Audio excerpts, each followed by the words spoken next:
अभी हो सकता है कि आपके मॉक टेस्ट में बहुत अच्छे स्कोर आ रहे हो। मेरे साथ भी ऐसा था। जब आप लोग लेक्चर्स देख लेते हैं तो आपको ऐसा लगता है कि आपको सब कुछ आने लग गया है, सारे क्वेश्चंस आपके होने लग जाएंगे, लेकिन उस टाइम के लिए ही सिर्फ वो रहता है। या फिर एक और चीज़ आप कर सकते हैं कि आपके जो एनसीईआरटी है। हाय एवरीवन, आई एम आशना परवीन। मैं अभी सेकंड ईयर एमबीबीएस स्टूडेंट हूँ। तो आज यहाँ पर मैं इस मंच पे आकर अपने नीट की जो जर्नी है उसे शेयर करने वाली हूँ आपके साथ कि कैसे मेडिकल फील्ड में आने का मैंने सोचा, क्या था। तो स्टार्ट ये हुआ कि मैं 10th क्लास में जब थी तब तक मैं बिल्कुल नॉर्मल एक स्कूल की स्टूडेंट थी। देन उसके बाद यह आया कि बायो में मेरा बहुत ज़्यादा इंटरेस्ट था कि मुझे एक्सप्लोर करना है ह्यूमन बॉडी को, एंड देन उसके लिए फिर मेरे पास था मेडिकल फील्ड। तो नीट की प्रिपरेशन करनी थी। फिर पेरेंट्स ने मुझे बताया कि हाँ तुम नीट की प्रिपरेशन, एंड मैं कोटा से ही बिलोंग करती थी तो वहाँ तो कोचिंग हब था। तो ऐसा हुआ कि वहाँ पर मुझे कोचिंग में एनरोल मैंने कर लिया एलन कोटा में। जब मैं कोचिंग में गई 11th क्लास में, तो वहाँ पर जब मैंने कंपटीशन देखा, क्योंकि जब क्लासेस में एक क्लास में 200 से ज़्यादा स्टूडेंट्स रहते थे, एंड वहाँ पर सब स्कॉलर्स थे। मतलब जब बोर्ड का रिजल्ट आया तो वहाँ पर सब 10th में 90% के ऊपर वाले थे, एंड जब फर्स्ट टेस्ट भी हुआ हम लोग का तो सबके सब का 650 प्लस टेस्ट में। तो थोड़ा-सा वहाँ पे जाके डिमोटिवेशन आया कि मैं किस फील्ड में घुस गई हूँ, क्या मैं कर पाऊँगी कि नहीं, इसके लायक हूँ भी कि नहीं। तो ऐसे ही स्टार्ट हुआ। देन फिर धीरे-धीरे आगे बढ़ते गए। सेकंड टेस्ट मेरा हुआ, थोड़ा मेरे मार्क्स और कम हो गए क्योंकि इतना टाइम मैनेजमेंट के बारे में नहीं पता था मुझे कि कैसे करना है, एंड देन फिर नेगेटिव मार्किंग भी बहुत ज़्यादा होती थी उसमें।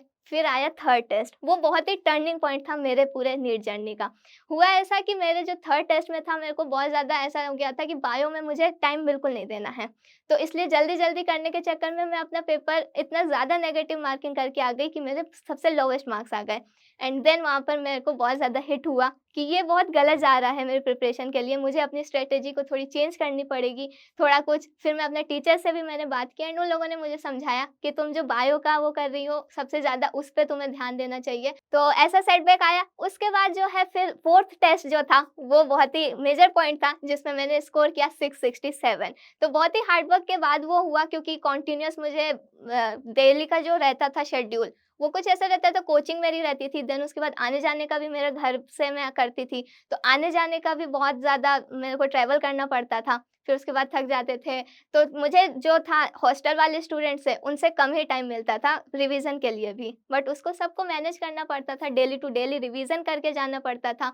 तो फिर ऐसे चलता गया। फिर 11 जो थी मेरी ऑनगोइंग जो थी, अच्छा गया। बीच-बीच में कुछ पॉइंट्स आते थे बट ठीक है, उसको मैनेज कर लिया मैंने अपने डेली रिवीजन के साथ।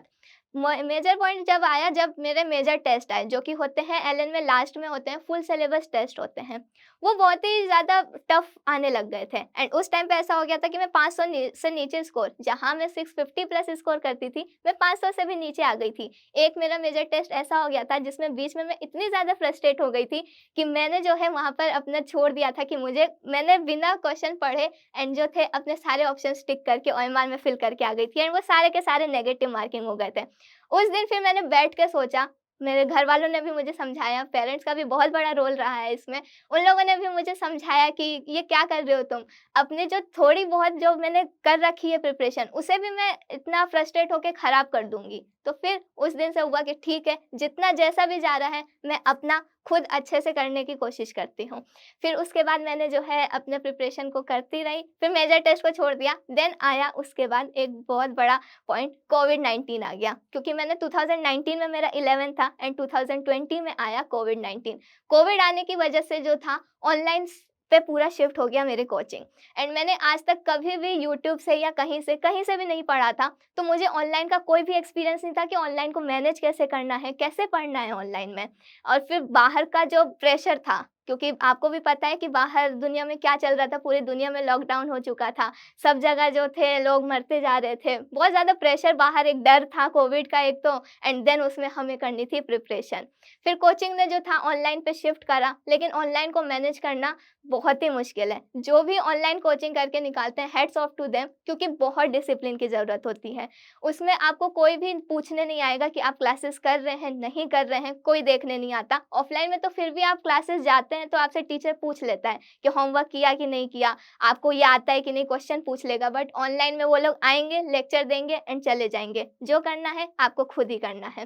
तो ऐसा कुछ हुआ, फिर स्टार्टिंग में तो बहुत ज़्यादा मुझे दिक्कत आती थी। ऐसे ही कुछ पॉइंट्स आ गए थे जहाँ पर मेरे साथ वालों ने भी जो था छोड़ दिया था कि अब नहीं हो पाएगा। क्योंकि एक पॉइंट जब सितंबर-अक्टूबर का पॉइंट आया था, जब 12th का सिलेबस बहुत ज़्यादा आउट ऑफ कंट्रोल हो गया था। ऐसा कुछ हो गया था कि हमारी ऑनलाइन कोचिंग में 10-10 घंटे के सिर्फ लेक्चर्स आते थे हमारे, एंड देन उसके बाद हम होमवर्क तो कर ही नहीं सकते थे।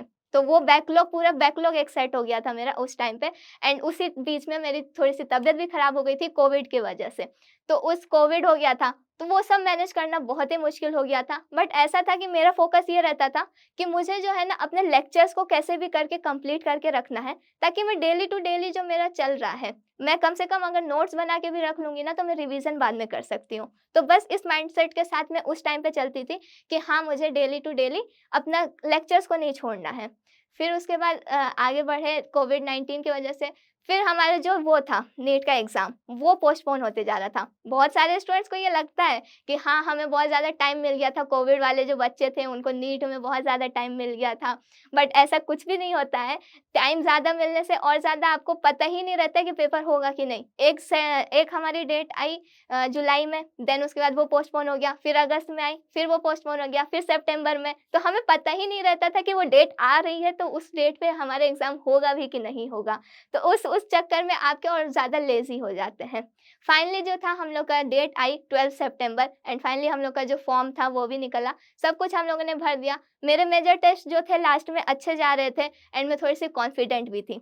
फिर आया नीट एग्ज़ाम का डे, जो था 12 सितंबर 2021। बहुत ही मेजर चेंज हुआ उस दिन। बट जब मैं गई तो बहुत कॉन्फिडेंस के साथ मैं गई थी पेपर देने। एंड देन मेरे घर वालों ने भी मुझे बताया था कि बस तुझे जो तूने पढ़ रखा है, इतने सालों से जो मेहनत कर रखी है, 2 साल की प्रिपरेशन है, तो वो वहाँ रंग लाएगी ही लाएगी। एंड मेरा जो एक ब्रदर था, उसने मुझे ये बोला था, क्योंकि उसने पहले एक्सपीरियंस कर रखा था ये चीज़। तो उसने मुझे बोला था कि तू इतने कॉन्फिडेंस से जा तो रही है, बट पेपर में एक पॉइंट ऐसा आएगा जहाँ पर तुझे ऐसा लगेगा कि तुझे कुछ नहीं आता है, तू कर ही नहीं सकती। एंड वो सच हुआ। हुआ ये कि जब मेरा नीट का पेपर मेरे सामने आया, तो सबसे पहले मैंने बायोलॉजी किया, बायोलॉजी बहुत ही अच्छा हुआ मेरा।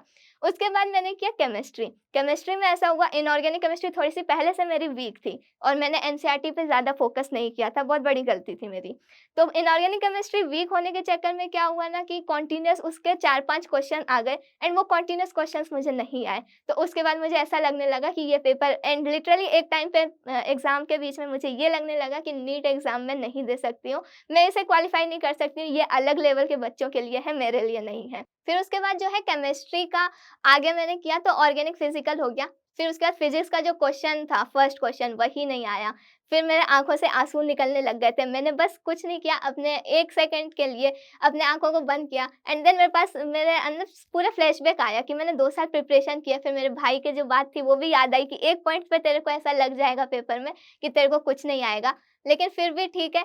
फिर मैंने क्या किया, मेरा हमेशा टैक्टिक ये रहता था कि अगर मुझे स्टार्टिंग से क्वेश्चन नहीं आ रहे हैं, तो मैं पीछे से क्वेश्चन करना स्टार्ट करती थी। लाइक 50 क्वेश्चंस होते हैं, तो मैं फर्स्ट क्वेश्चन छोड़ के 50th जो क्वेश्चन होता था उससे स्टार्ट करती थी, 50, 49, 48 ऐसे। तो फिर मैंने वहाँ से स्टार्ट करने की कोशिश की, पूरा अपने अंदर कॉन्फिडेंस लाया। टाइम बहुत कम बचा था क्योंकि वहाँ पे घड़ी चलती रहती है, वो नहीं रुकने वाली, आप कितना भी पैनिक होते रहिए। फिर उसके बाद करते-करते धीरे-धीरे मेरे को सारे क्वेश्चन्स पीछे से जब मैं करने लग गई तो आने लग गए, एंड फाइनली लास्ट में 2 मिनट बचे थे, उसमें मैंने फिज़िक्स के 4-5 क्वेश्चन्स को सही किया, एंड वो सारे के सारे मेरे सही हुए। जब इन्विजिलेटर मेरे पास आया, मैंने अपनी कॉपी को यूँ बंद किया, उसको मार दिया, एंड मेरे आँखों से जो आँसू निकले तो फिर वो फाइनली हो चुका था। फिर मैं नीट एग्ज़ाम दे के वापस आ गई। तो मोरल ऑफ द स्टोरी यही मैं आपको बताना चाहती हूँ कि आप बहुत कॉन्फिडेंस के साथ जाएँगे। अभी हो सकता है कि आपके मॉक टेस्ट में बहुत अच्छे स्कोर आ रहे हों। मेरे साथ भी ऐसा था कि मॉक टेस्ट में मेरे स्कोर अच्छे आते थे काफ़ी, लेकिन नीट एग्ज़ाम के दिन का जो प्रेशर होता है ना, उसको हैंडल करना भी बहुत ज़रूरी होता है। वो एक अलग ही प्रेशर होता है आपके ऊपर। आपके अंदर ये भी चलता है कि आपका क्वेश्चन जा रहे हैं, टाइम आपका जा रहा है, फिर न सेकंड थॉट ये भी रहता है कि अगर नहीं हुआ तो क्या होगा? तो फिर आपको बस इतना ध्यान में रखना है कि नहीं, आपने जो तैयारी की है, आपको जितना आता है उतना करके आना है उस पेपर में। इसके बाद मेरा शेड्यूल क्या रहता था, जैसे कि ऑनलाइन कोचिंग में हम लोग का क्या शेड्यूल रहता है।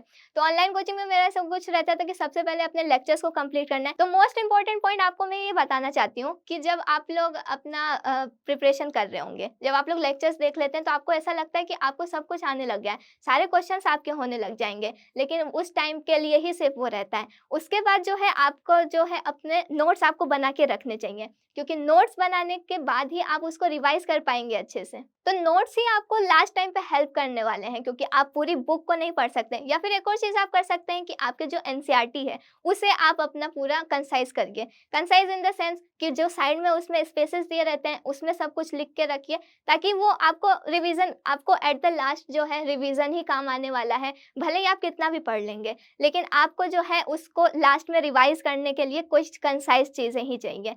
तो उसके लिए आपको नोट्स अपने सबसे पहले तो तैयार रखने। मॉक टेस्ट के बारे में अगर मैं आपको बताऊँ तो मैंने सारे जो एलन के टेस्ट थे वो सारे अटेम्प्ट किए हैं। एंड हाँ, मैंने एक भी टेस्ट को नहीं छोड़ा। मेरी तबीयत भी खराब हो गई थी बीच में, तो बस 2 टेस्ट मेरे जो थे छूटे थे, क्योंकि हमेशा मेरा ये रहता था कि एटलीस्ट मुझे पता तो चलेगा कि अगर मैं अपनी पढ़ाई, अगर तबीयत मेरी खराब हो गई है, मैंने पढ़ाई छोड़ भी दिया है, तो क्या होगा, कितने मार्क्स मेरे आ रहे हैं, कितना मैं रिटेन कर पा रही हूँ, ये मुझे पता चलेगा उससे। अगर आपके मॉक टेस्ट में मार्क्स कम आ रहे हैं ना, तो उसे पॉजिटिव वे में लीजिए। लाइक अपने आप को एक गोल सेट करवाइए कि हाँ, मुझे और ज़्यादा वो करना है, इससे ज़्यादा करके दिखाना है मुझे। तो अपना एक गोल सेट उससे करिए कि इतना लाए हैं, नेक्स्ट टाइम इतना लेके आएँगे हम। नीट का एग्ज़ाम देने के बाद जब मैं घर पे आई तो उसके बाद आया मेरा आंसर की, उसको चेक करना बहुत ही मुश्किल काम था। सबसे मुश्किल काम वही आ जाता है कि हम कैसे चेक करेंगे। तो और चेक भी मुझे ही करना पड़ता, क्योंकि घर वाले जो थे क्वेश्चंस उससे मैच नहीं कर पाते। तो सबसे ज़्यादा डिफ़िकल्ट काम वही था मेरे लिए। एंड जब मैंने स्टार्ट किया तो बायोलॉजी में मेरे जो थे 356 आउट ऑफ 360 आए। एक क्वेश्चन जो था मैं छोड़ के आई थी, बाकी एक भी नेगेटिव मार्किंग नहीं आई। वहाँ पे कॉन्फिडेंस बहुत ज़्यादा बूस्ट अप हो गया कि हाँ, चलो थोड़ा तो कुछ अच्छा हुआ है। उसके बाद मैंने केमिस्ट्री को देखा भी नहीं, क्योंकि मुझे पता था केमिस्ट्री बहुत ही खराब गया है मेरा। एंड देन उसके बाद फिर फिजिक्स का जब टैली किया मार्क्स, तो फिर उसमें आए मेरे 145 out of 180। And then chemistry को फाइनली किया तो उसमें मेरे आए 136 आउट ऑफ 180। तो ये फाइनल स्कोर मेरा आ गया। एंड वहाँ पे फाइनली हो गया कि 637 आउट ऑफ 720 में स्कोर कर रही हूँ।